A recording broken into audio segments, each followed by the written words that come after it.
So Microsoft gets a huge multi-billion-dollar deal today, and who do we see run up? Well, it's Microvision. Is it justified? Should you be buying Microvision right now before it's too late? Well, that's what we're going to talk about today. We're going to be discussing Microvision. I'll be telling you all about it, so stick around because you're not going to want to miss this, especially if you're holding shares. And we're going to be starting right now. Hey, what's going on? It's Pat from Top Ticker Trades. If you're new here and you want to learn how to use stocks and options to make your portfolio go parabolic, make sure you start now by subscribing and tapping that bell so you never miss an upload. What is going on, ladies and gentlemen? Welcome back to the channel. Welcome back to yet another video. Today we've got a very, interesting one for you. And I really hope you listen to each and every minute of this because it is important after all.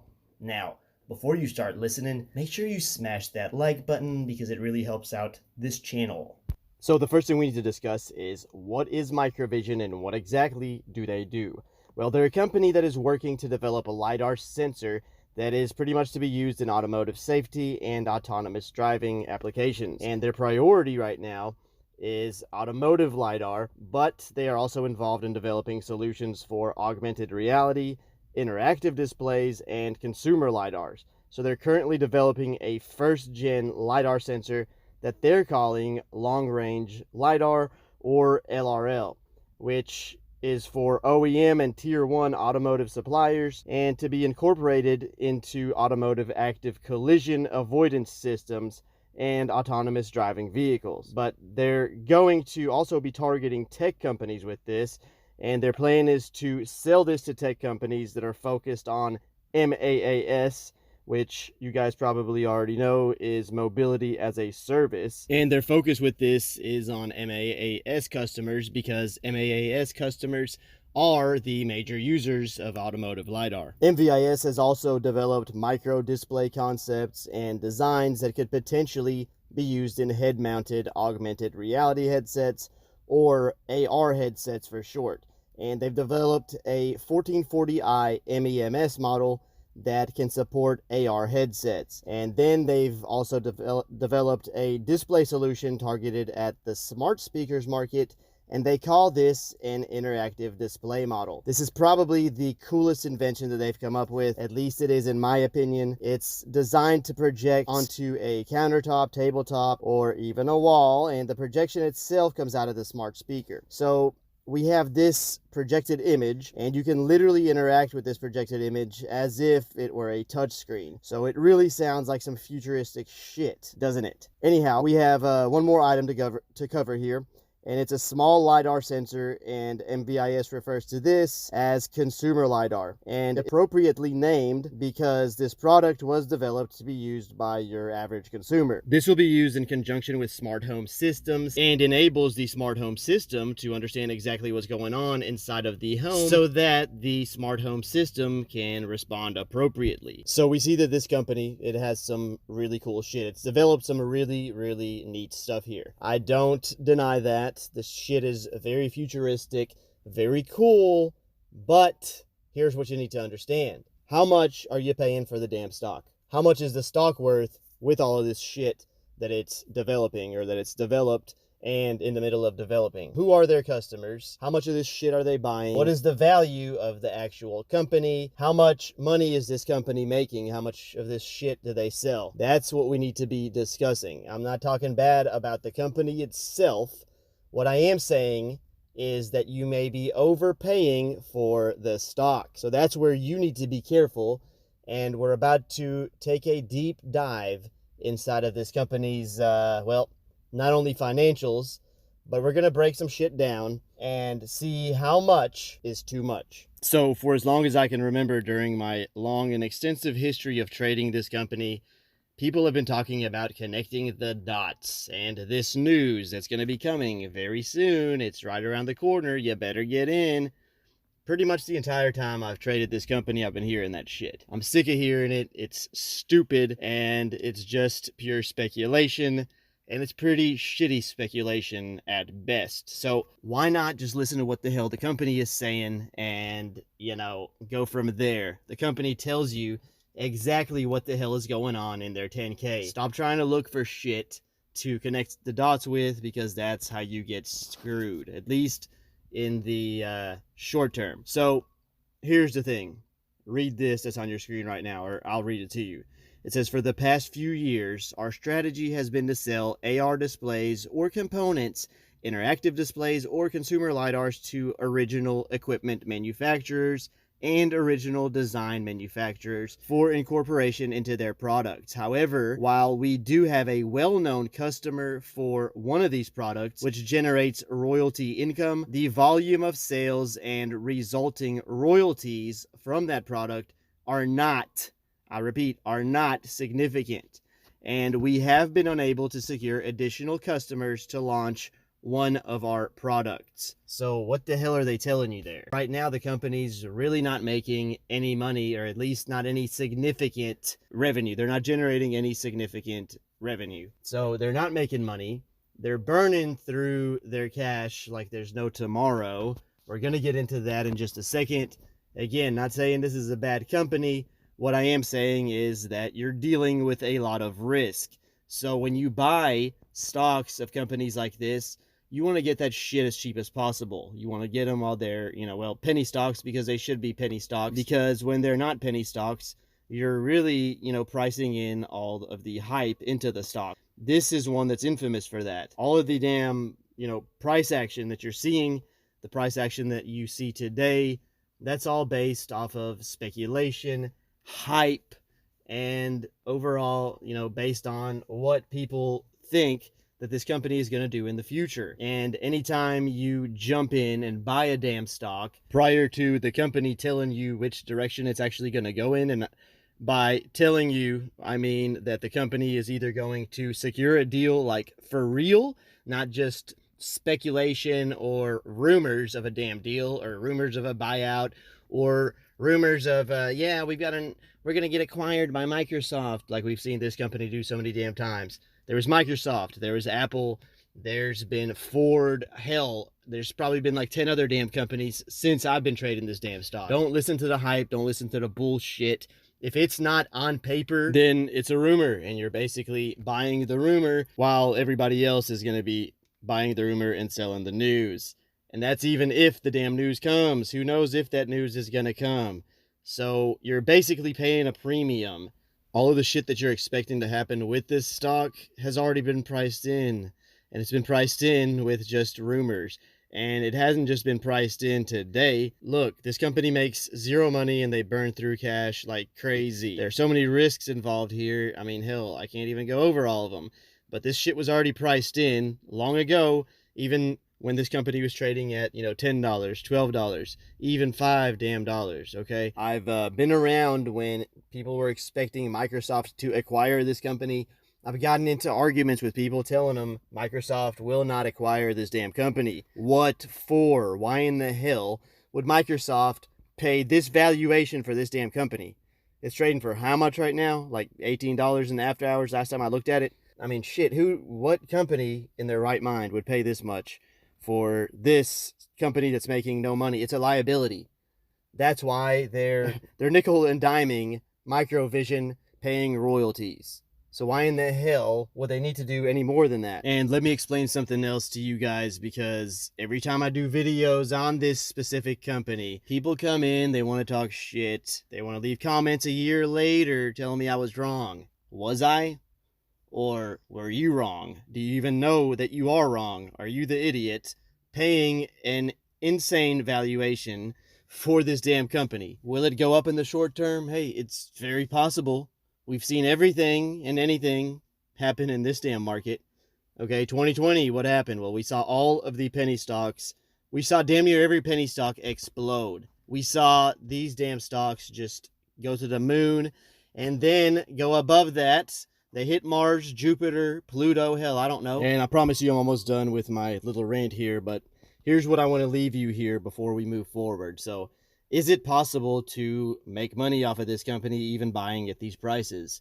Well, hell yes, it's very possible. Is it likely? It's probably even likely. This shit's probably going to go up even higher. I'm not saying that it won't, so don't come onto my damn comments talking shit later if this company goes up. What I am saying is that you are overpaying. You are taking a risk. Right now, the market is, liking this type of shit. And these stocks, they're being shown, a lot of favor. But what happens when the market corrects? Well, that's when you lose money. How long will that take? Hell, I don't know. You don't know. No one can predict this shit. I don't have magic. I don't have a magic crystal ball. All I am saying is, don't get caught with your pants down. You can either, play shit safe, or you can just go and throw your money at whatever and hope to keep getting, these type of breaks. Now, it may work for a while. Eventually, it'll come back. That's all I'm saying. So, to the wise, be careful when buying this stock and stocks like this. Be careful how much of your portfolio you are using for these types of stocks. That's all I'm saying. In the future, things may change for this company. They may start making a lot of sales. I mean, you never know what's going to happen.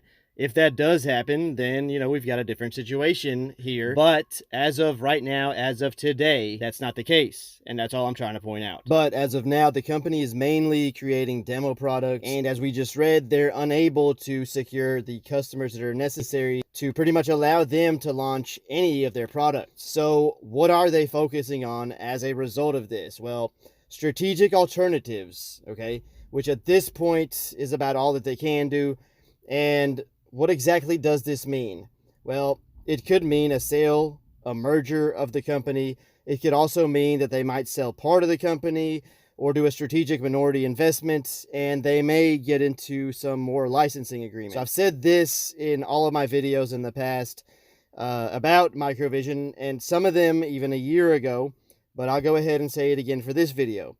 One of the major risks with this company is that they need to be acquired in order to survive. Pretty much, I mean, that's what needs to happen. So the problem with that, however, is that they're not solvent and they lose money, okay? Not only do they lose money, they lose a lot of money, which makes acquiring them not a very attractive deal for other companies, and especially when these companies can get what they want or need out of Microvision without having the headache of actually acquiring them. That being said, this brings forth the risk of MVIS pretty much going bankrupt. It also brings risks of them frequently diluting the shareholders, which is why they have an ATM on file right now, and we've seen that they not only do offerings very frequently, they've increased the frequency of their offerings and the amount of these offerings, well, significantly, for lack of a better term. So I'll show you what I mean in just a second, but to finish this part up, the company is saying that while it's waiting to be acquired or pursue these strategic alternatives, their game plan is pretty much going to be to complete the development of their first-gen LRL module and basically get it to where it is ready to scale into the market. But how long is that going to take? Well, in order to do this, they still need to work on their hardware a little bit. And assuming that they get that side of things figured out, they'll have to internally verify that all the features perform as expected. They will also need to conduct reliability and compliance testing. So if everything here goes well, then basically in a best case scenario, they could have a small amount of these units available to sell by the third or fourth quarter of this year. At least that's what they're saying. I don't know if that's very likely, but I guess we'll just have to wait and see. But now, very quickly, let's talk about some of the things that I don't like about this company. And this is what I was mentioning about all the offerings. So first of all, to start, they've got a $1.6 million PPP loan that's out. And they're expecting, or telling us in the 10K, that they don't expect to pay $690,000 of it because it's going to be forgiven, which is kind of pretty shitty when we take a look at how many offerings and how often they're doing these damn offerings. You got an offering right here for $2 million, then it goes to $10 million in November, then $13 million, then $50 million in February. I mean, that's most of the money that's on their balance sheet right now is money from these offerings. Kind of crazy, but this brings up risk because this is going to dilute your freaking shares. And this is the only way that they've been surviving up to this point. And it's not like this is a young company. Microvision is damn near 30 years old. They've been around since 1993. And tell us right there in the 10K they've incurred significant losses since inception. That's pretty concerning to someone like me, but they really don't even, hide this fact. They tell you straight up in their 10K that they've lost money since inception. They've lost a significant amount of money. They expect to keep losing money. They don't know if they're ever going to be profitable. Now, I know that, these are risks that companies, or I guess a better way of putting this would be to say that these are statements that companies often make in their 10K. They're kind of like their disclaimer, but this is a lot worse, and this is very serious. This is very concerning, and this should let you know that there are significant risks involved, because there's a high likelihood that this company is going to go bankrupt, or they're, significantly going to reduce the value of your shares through further share dilution. So just a little earlier, I did mention to you guys that there was an ATM on file, which pretty much means that they can dump on you whenever the hell they want, okay? That's what you got to be careful for. At least one of the things you got to be careful for, because they don't have to announce that they're doing an offering. They can literally just, bam, dump them on you, and, you're sitting on a big loss. Now, I know that in 2020, the trend was that anytime there was an offering, you would pretty much just buy the dip, and you were guaranteed, free money. The share price would always rebound, and, we would make a killing. We did this with NNDM. We've done this with pretty much any damn stock out there. Well, we don't know if that trend is going to continue, in 2021. And like I said, you never know when the market is going to correct, or at least certain sectors of the market. Now, we've already seen that spec and growth stocks took a beating here already early on in this year. And what happened with Microvision? They took a hell of a hit, but in my opinion, you guys didn't see anything. I mean, you're lucky that it didn't go below where it went, because I would have expected this thing to go into Pennyland. Now, we're going to see what happens going forward. Be aware of all of these risks. But I'm still not done. I've got more to share with you, so I hope you guys brought your pillow and your sleeping bag, because we're going to be here all night. Actually, I'm just kidding. I would never do that to you guys. I do need to wrap this video up, however, but I'm afraid we have one more part to cover. We're going to do financials, and I've got a surprise for you with that. But I will be putting out another video on MVIS, because there's a lot more that I need to cover specifically. Of course, I'm just kidding. I would never, ever do that to you guys. I actually do need to wrap this video up, because it's getting kind of long, and, you guys kind of tend to fall off when these videos get too long. We do have one more thing to cover, which is going to be going over these financials, and I've got a big surprise for you guys with the financials. You're going to see that in just a second. But first, let me say this. I am needing to put out a second video on MVIS. I don't know if I'm going to have a chance to get to it tonight. Maybe it'll be tomorrow. Keep an eye out for that, because it is going to be important. We're going to finish covering the rest of the risks involved. But what I have for the remainder of the video for you guys today, what I got planned, I got my good friend Chris here from Spot On Analysis. He came all the way from the other side of town, pretty much just to cover and go over the financials with you guys, so we do thank him for that. One thing I do want to mention very quickly before I let him take over. So today, it turns out that Microsoft got a $21.9 billion deal. Now, I could be slightly off, because I'm just reciting from memory. It's not in front of me. But this has to do with the HoloLens. And so that's why we saw the pretty much 50% move in Microvision stock. So I've got Chris here. He's not really familiar with the company, so I'm basically just letting him look at the financials and tell you guys what he sees, and then I'm gonna maybe, if we have time, ask some specific questions of how this contract will affect Microvision, how Microsoft's contract will affect Microvision. So without any further ado, here is Chris. Well, Pat, I got to be honest with you. I'm not very familiar with your take or what your audience take is. I don't want to bust anybody's bubble, but it appears that this is a bubble. As far as value goes, they're not very strong. They do have good prospects for growth. I haven't read any of their press releases, but just kind of giving the financial statements a quick physical.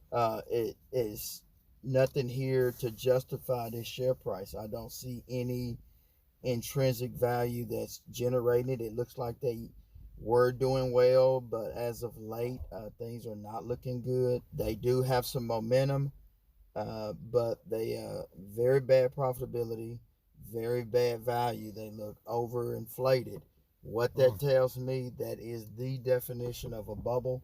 Maybe it's some hysteria going on with this stock that is fueled by speculation. Don't get me wrong, you can make a lot of money speculating, and you can lose a lot of money speculating. But at any rate, these prices are what they are. The market is always right, but they are being held up by speculative hype and not grounded and rooted in what you want to see a stock rooted in, and that is financial substance. So they lack that. They do have a lot of buzz. That can be a good thing if you're trying to get in and get out. But as a long-term investor, I would like to see more of this value and this stock price being generated from the financial statements and not from the news presses and Reddit rooms. All right, everyone. So we're going to cut it short here because this video is approaching, well, it has made it past 20 minutes. I want to go ahead and shut it down. I'm going to be starting to work on the next video for this. I do thank Chris for coming out. I would give you guys the link to Chris's page in the comments, or I'm sorry, in the description below. But he just told me, hey, don't do that shit, because I was telling him how the comments go from MVIS supporters, I guess. Those guys sometimes can be hateful, and I'm not talking about, you know, all of you MVIS supporters, but some of them get pretty butthurt when they see videos like this. So, you know, I'm sorry, but I do have to tell the truth and report the truth in my videos. So, you know, it is what it is, but I've got more details coming for anyone that's interested in the next video, which could be tonight if I finish it, or tomorrow at the latest. Thank you guys for coming out and listening. Chris, do you have anything else you want to tell these guys? I would just like to, before they get too deep in the comments, remember one thing about this company. It probably is correct to criticize them. They have, these are not the Neo bunch. They've been around since 1993, and I want to remind your listeners, they have zero balance sheet, no assets on the balance sheet, no products for sale, and no profits generated. And they've been in this business since 1993. They have to be one of the only companies in the world to be able to survive that long with the following that they have. So I want to congratulate and salute all of those diligent followers. I don't think I can do it, but you guys that's, you know, been hanging in there, you're one of a kind. I don't think I could do it. I mean, that's a stretch. What do you think, Pat? Hell no, I wouldn't be doing it. And one more thing, guys, because I know a lot of you that are listening that aren't familiar with this company are probably thinking, short. Do not short this damn company. Okay, at least not right now. For whatever reason, this company seems to come out on top.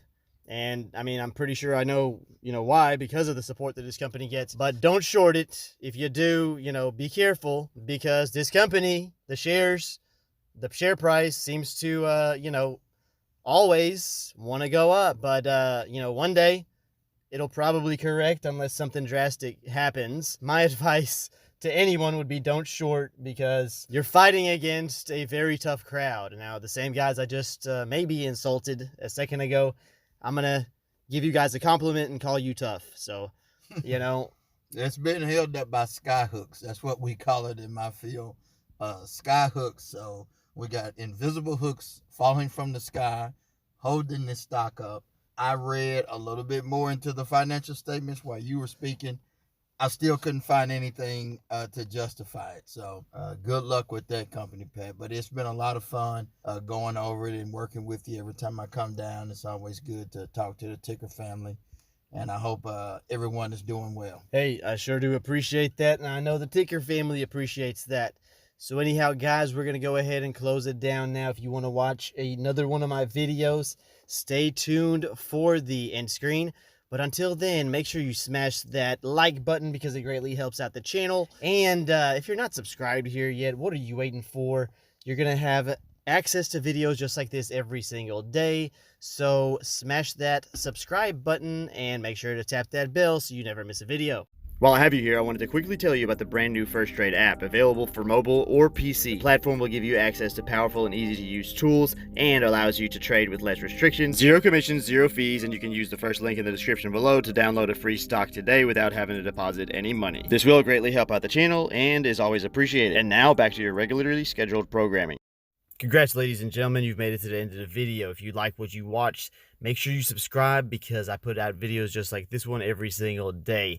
And please do me a favor and smash that like button if I helped you in any way, because it really goes a long way in helping the channel out and keeps me motivated to make videos every single day. Now, there's a lot of work involved, a lot of research, and a lot of time and effort into editing and putting these out daily for you guys. You can subscribe from your screen right now, or if you want to watch one of my other videos, I'm sure YouTube has some good content picked out for you on the left-hand side of your screen now. Thanks for sticking it out with me till the end, and I will see you guys in the next video.